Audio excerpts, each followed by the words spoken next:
Hey,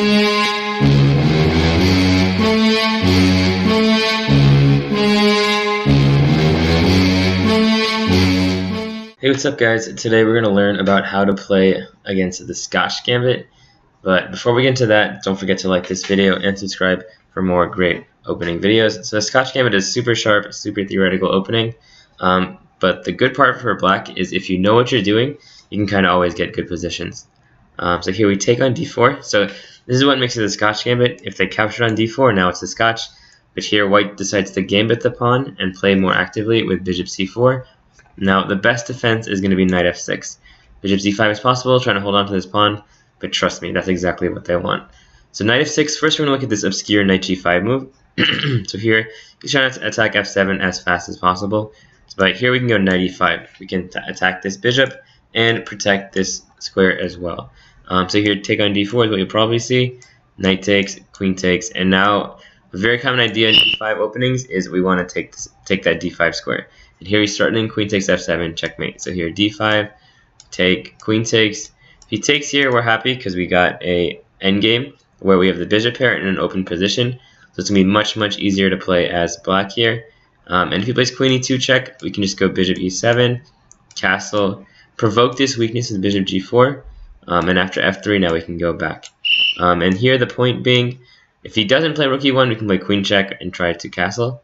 And here, if he plays rook e1, we can actually just castle kingside.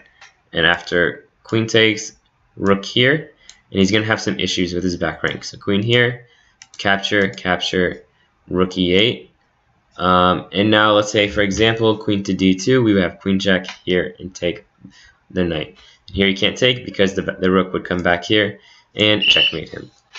So here, the key to kind of sacking this piece is we have very, very active pieces. All our pieces are doing something very good, and these pieces are sitting kind of doing nothing, right? Okay, so let's now look at what to do if not knight g5. You probably won't ever see knight g5, but just in case you do want to be prepared. So normally what you'll see is either e5 or knight or castle. So e5, we want to play d5. The key, it's not very easy to find this move if this is the first time you're playing this position. But here the key is if they take the knight on f6, we can take this bishop, and even though our king side gets a little shaky, so here first, if take on g7, we have the in-between queen e7 check, and we'd be more than happy to go to this endgame with the bishop pair, and I think an extra pawn as well.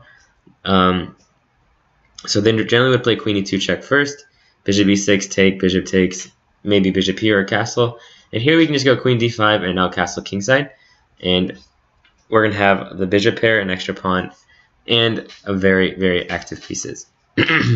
So here we'd be more than happy as black. So now instead of take on f6, you'll probably see bishop to b5. So bishop b5, we go knight e4, take on d4, and now we bring our bishop to d7 to get rid of this pin. So now if they castle, remember we're threatening to take this knight or take this pawn. So generally always here they play bishop takes c6, pawn takes, castle, and now we bring the bishop to c5. So here you're going to see the very, very important maneuver, bishop b6, c5, and like bishop c6. So here, let's look at some variations. So f3, knight g5. If f4, we can go back here, bishop e3, and now we go bishop b6.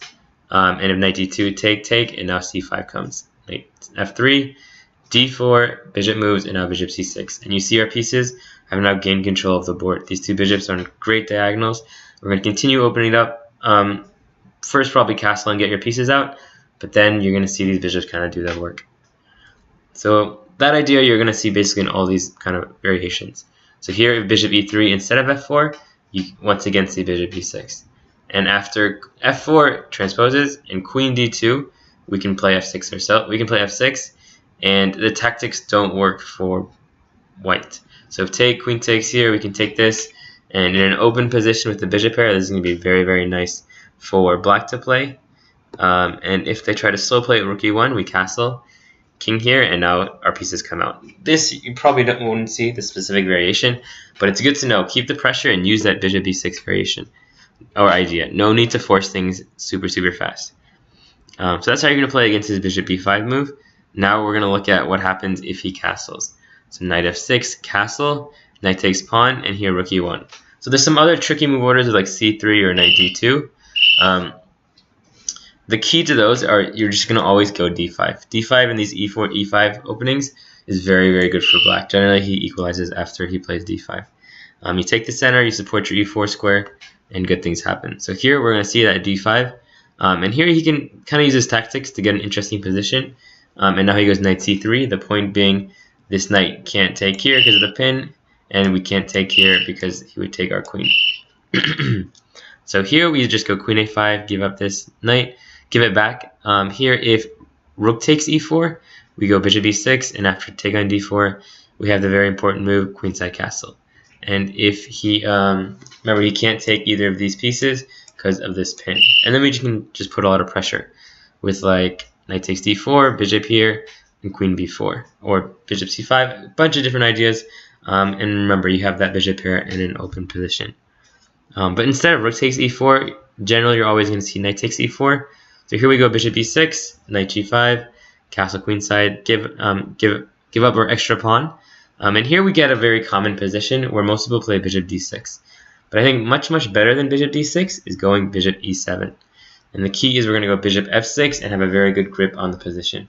So here if queen e2, we go bishop f6, bishop f4, and now queen f5, and you're going to see we can now open up the position. Our pieces are more active and they're kind of working together. And here instead, if he plays, for example, knight e5, we're more than happy with this position. If he takes on g7, we go d3, opening up the board, and you can see all our pieces are super active right now. So good things are definitely going to happen. And now if bishop to d2, we can simply go queen f5. You see how the center kind of black is dominating, controlling? That's where you want to move. That's what really the advantage of this position is. So hope you guys enjoyed this video. Make sure to check out wolfchess.org for great lessons, videos, and puzzles. And hope you guys were entertained.